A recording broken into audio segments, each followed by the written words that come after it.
Whew. Okay, osteoarthritis, hip, knee, a lot of pain. And that surprisingly kind of relates to my topic today, which is letting go of a relationship or letting a relationship run its natural course. And the reason I want to talk about this is because I recently received 2 emails from readers about 2 totally different topics, seemingly totally different, but they're actually the same thing. One was on a blog post that I wrote called Are You Staying Married Out of Guilt? And the second one was how to get rid of guilt and shame for rehoming your dog. And both of those readers expressed the same amount of pain and suffering about a relationship that they are ending for different reasons, but the whole thing is the same. It's the idea that some relationships are not meant to last forever. Rhonda says, I feel very guilty for leaving my husband. He's an amazing father and provider. He does everything for our family. I'm just not in love with him anymore. I feel really bad about hurting his feelings. I've been praying, seeing a therapist, talking to friends, and I even hired a lawyer, but I feel paralyzed. And the other comment was coping with guilt and shame for rehoming your dog. I'm currently in the process of rehoming 2 of the sweetest and cutest pups I've ever had in my entire life. I found 2 homes which I believe will be a great fit, but what hurts the most is I believe I can keep them if I had the space in the room, but I don't. It makes me feel like a failure that I can't give them what they need and I have to rehome them. And this morning, while I was limping along on my morning walk, I was thinking about the idea that some relationships just have a natural course that they need to run. And sometimes that relationship is an actual marriage. The idea of a marriage running its natural course and then perhaps 2 people going in different ways is like an anathema. It's the worst possible thing in our culture because we really believe that a successful marriage is a long one. It's like, oh, you were married for 50 years or 70 years? That's amazing. We're so proud of you. Congratulations. But how many of those years were actually happy? Were you really wanting to be in that relationship? And was it good and healthy and life-giving and affirming for both of you? Sometimes a marriage is really good in the beginning, or 2 people got married for the different reasons, for the wrong reasons. They got married maybe for security or sexual attraction, or they thought it was the right thing to do, or they felt forced, or the wedding invitations were already out and everybody assumed they were going to get married. And when they realized that this is a mistake, it was already too late. There's lots of reasons that are actually, I believe, good for a marriage to dissolve or for it to run its natural course.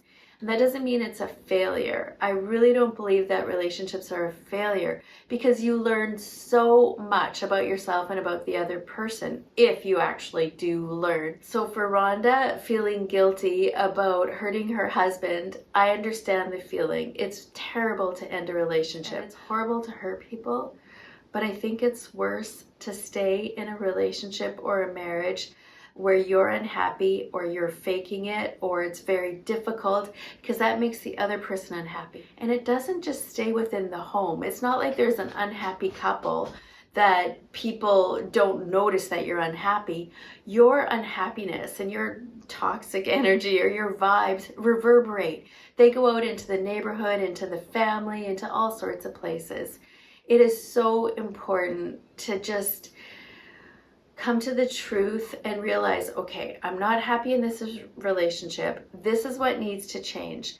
This is part of the natural course of a relationship. Either we come together, we get counseling, we do something to draw us together, which is natural, or we decide that we can't pull it together and we would be better off going in separate ways. That's my dog drinking.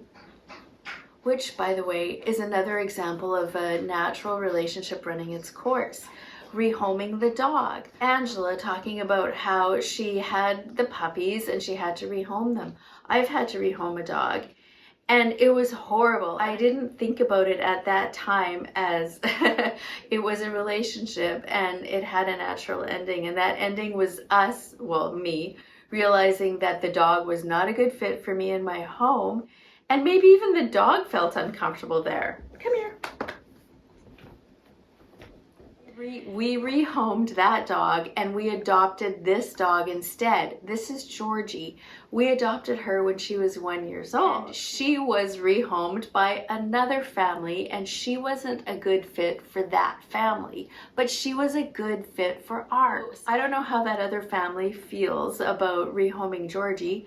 I don't know how the woman feels that we adopted Tiffy from. She was 3 when we adopted her, and the woman who owned her before had cancer, breast cancer, and she was undergoing chemo and she couldn't take care of Tiffy. She felt horrible about rehoming Tiffy.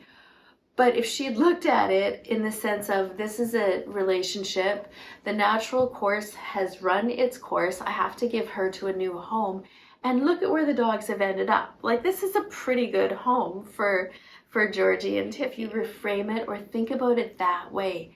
The relationship had a natural course. And this relates also to my hip and joint pain.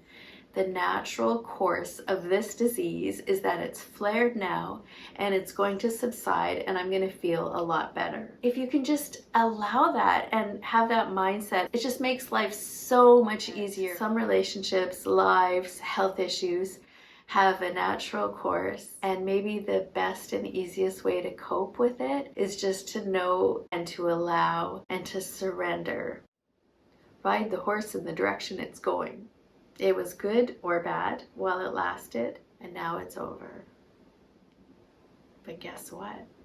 That leaves room for something new to start in your life, like adopting a dog called Georgie. Take good care of yourself, because you are worth taking good care of. Mwah. You're a good girl. You're dirty though. You need a bath. That's what I said in my last video. Oh, I don't think I can get up. Oh, woo! Ouch.